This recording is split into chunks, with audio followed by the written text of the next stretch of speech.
Thank you very much, Permanent Secretary. I'd like to ask Minister Evarist Bartolo to address the conference.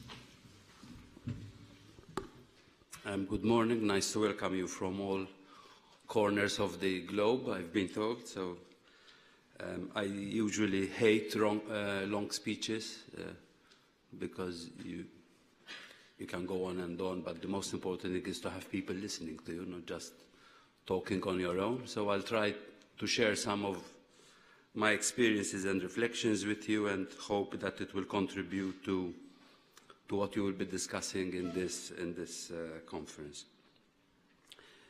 We're calling the conference the State of Digital Education. I usually hate adjectives with education. We talk either about good education or poor education. We tend to talk about digital education, academic education, vocational education. It's either good education or poor education. And I think that there are characteristics of what makes education a good experience.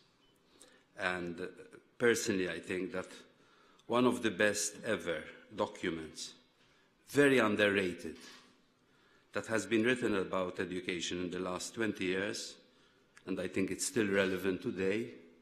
My colleagues have heard me talk about this over and over again, so I apologize for mentioning things which I keep on telling them, is the task force that the UNESCO had set up around 20 years ago, chaired by Jacques Delors, and the report was The Treasure Within Education for the 21st Century. I think it's still a very relevant document, whatever kind of education we are discussing, what we're talking about. And there the conclusions were very, very simple. That the most important things about education is learning to know, learning to do, learning to be, learning to live together. I think in those few words, I think it's a very powerful message. Recently, OECD came out with a document which endorses, I think, this approach, but obviously as it's OECD, it has to be technocratic. So the title is called 4D Education, four-dimensional education, and it talks about knowledge, about skills, about character. It's good to have OECD discovering the importance of character and moral development of people as well. So the world has not totally gone mad. So that's good. And then the most important thing is meta-learning, learning to learn. And I think that is, if there is one purpose in education today, is learning to learn. Because that is something which we're going to need in every area. I think we still have a long way to go. I think most of the school systems in the world, in Europe and in the world, and if not totally, but definitely dominant aspects of the schooling system, is still the one which I would call the military model. Some people might think that I'm exaggerating, but I'll try to explain. We must remember that the idea of general schooling and universal schooling was started by Bismarck, not to develop 21st century skills. Mainly the idea was to open schools for boys and young men to prepare them to die patriotically on the battlefield. Basically the motto of education at that time was the charge of the Light Brigade.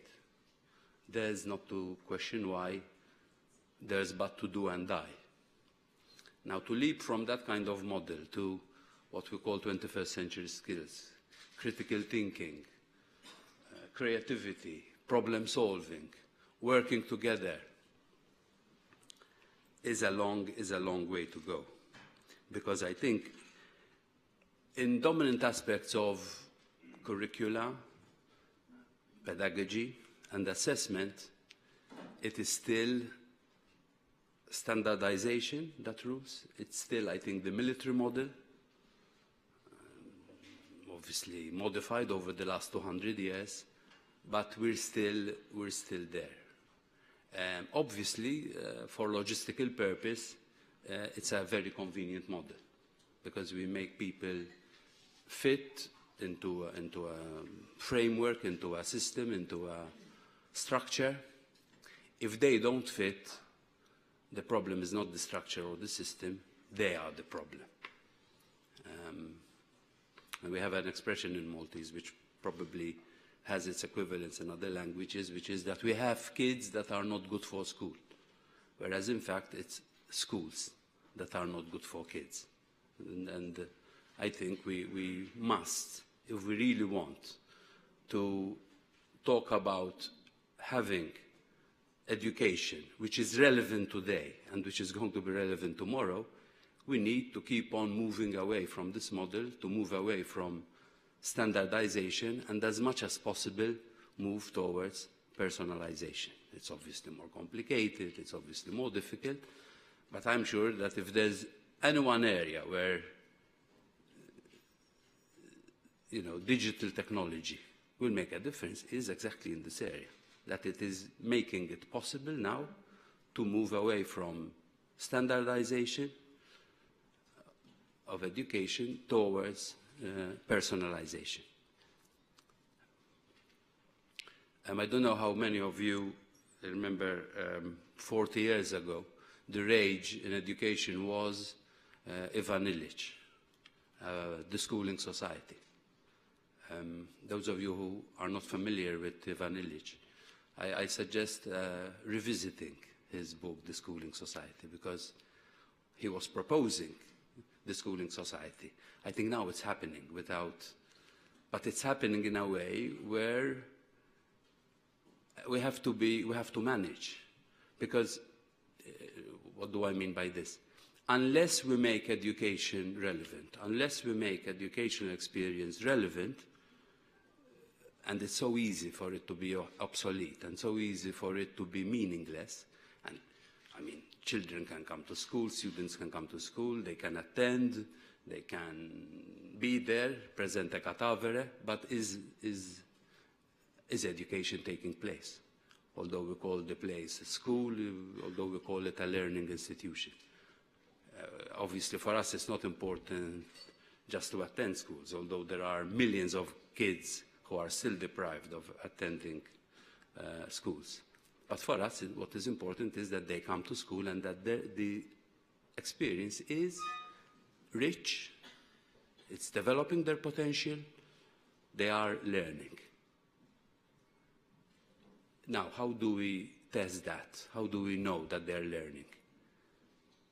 And the challenge that we have is that we tend to live in parallel worlds, that we test children according to what they learn formally in school, but then we need to ask the uncomfortable, very uncomfortable question, is what they are learning in school, the way we test their knowledge or their skills or the information that they have memorized, is that the way to prepare them for the real world?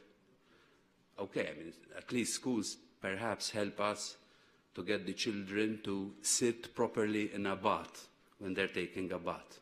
But it's definitely not preparing them to swim in rough seas. And that is what we need to do. We need to teach them, to help develop in them the ability to swim in the rough seas of the 21st century.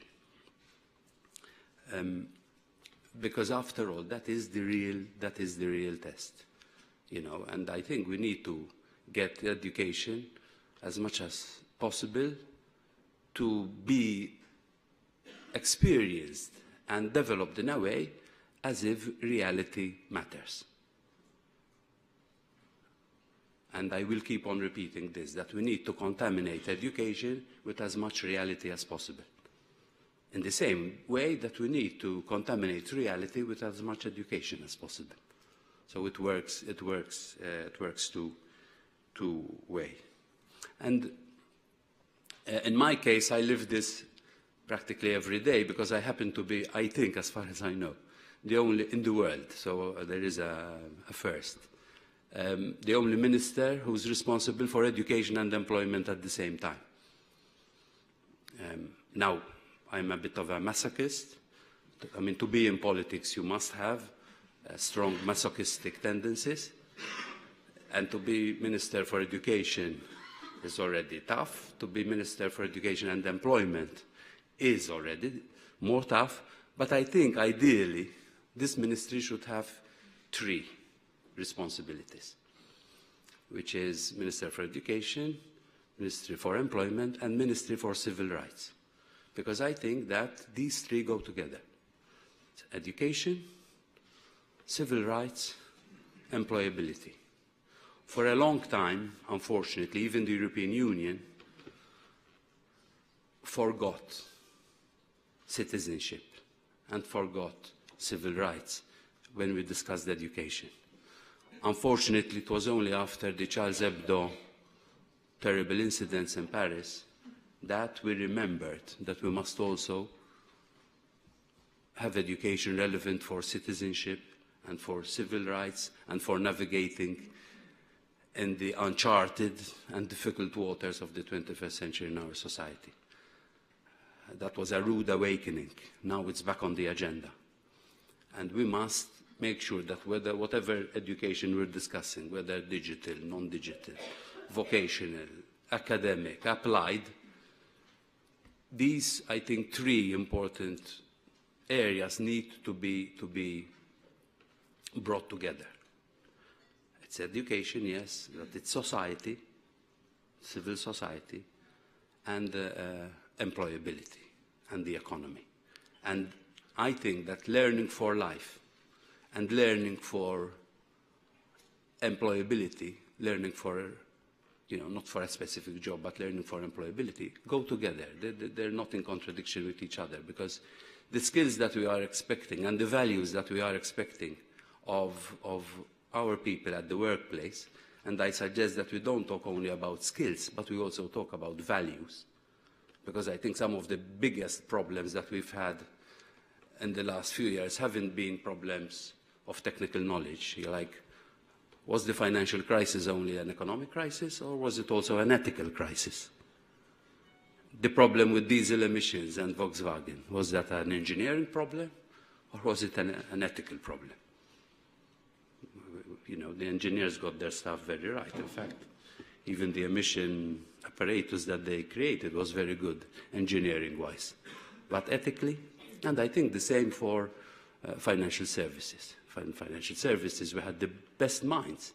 Unfortunately, in fact, what was happening, and to a certain extent it's still happening, that the best minds in a lot of different areas, ranging from literature to engineering, mathematics, science, the best minds were going to the financial services sector to invent programs and design schemes on how to cheat citizens. Perhaps it's not the politically correct way to say it, but basically that is what was happening. And then the system collapsed and citizens had to pay the price as well.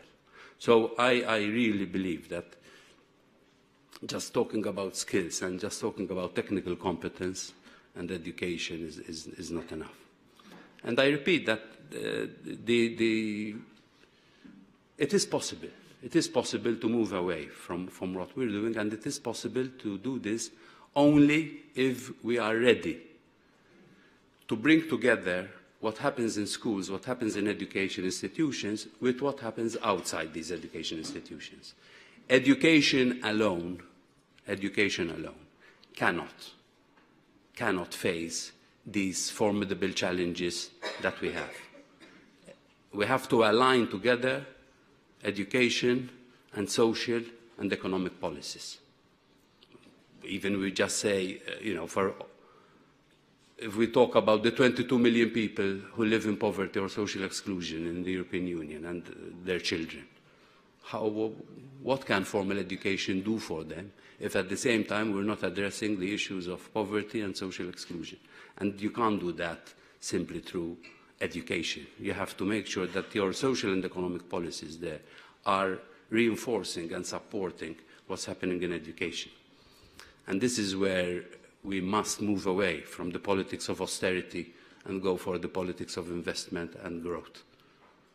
Because otherwise we're simply making it easier, apart from the fact that there's a lot of human suffering going on. We're making it easier for those who will say, oh, you know, the problems are huge, digital skills are your enemies because digitalization and globalization is leaving you behind, your economies are dying, your jobs, you're losing your jobs, but you know, nothing is taking your place because of dislocation, because you don't have the skills to take the new jobs that are being created, if any new jobs are being created. And so the growth of populism is because of that.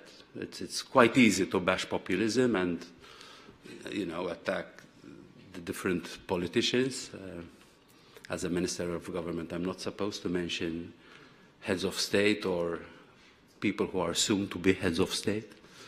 Guess who I'm referring to? But we need to look at the causes. You know, looking at what happens in France, in Italy, in Holland, in the United States, in Germany, we need to look at the causes. What happened in the UK with Brexit. The problem is not Brexit. The problem is what were the political and social conditions that created Brexit. I've spoken to people who voted to leave, and and it's so easy to say, oh, they haven't been to university, they're stupid, they're not sophisticated people, they don't live in London, they used to work in the mines. Ah, yes, of course, they used to work in the mines, they used to work in the steel industry. If those economists have died and nothing has taken their place, also for them, not just for others. I've been to societies where the old economy has died and the new economy is being created, but it's not for the people who lost their jobs. And who are we to blame them for feeling that they've lost out? So this issue of the digital education has to be lifelong. It's not, and I do believe that it's not a matter of, automation is going to gather speed and is going to be very strong, but it's not going. I don't think we should see it as men and women, obviously, and machines, or machines. We have to see how robotics and the new economy that is already being created. We mustn't simply say, good, on this assembly line we used to have 20 people. Now we've automated it and we have 5. And we're very happy that we have 5 and those are very highly skilled. But what has happened to the other 15? We have a right to ask that and see how education, lifelong education, can help face these challenges. If we live in our bubble and simply cater for people who are highly skilled, who are prepared to live in this digital world, and forget all those who are being left behind, we're going to pay the price, because the reality will catch up with us, and it has caught up with us in a number of societies, and it will continue to do so. So it's important that we take this in consideration when we plan our changes. We're talking about changes all the time in this document that has been presented. Yes, we need to change. We need to take the people with us, teachers, parents. It's very important that we mobilize all the people involved. We simply can't rush, to make it happen. We have to work. We have to work with our teachers. We have to work with our kids, parents. Change is necessary, and it will take time. And I think we need also to have the courage to say this.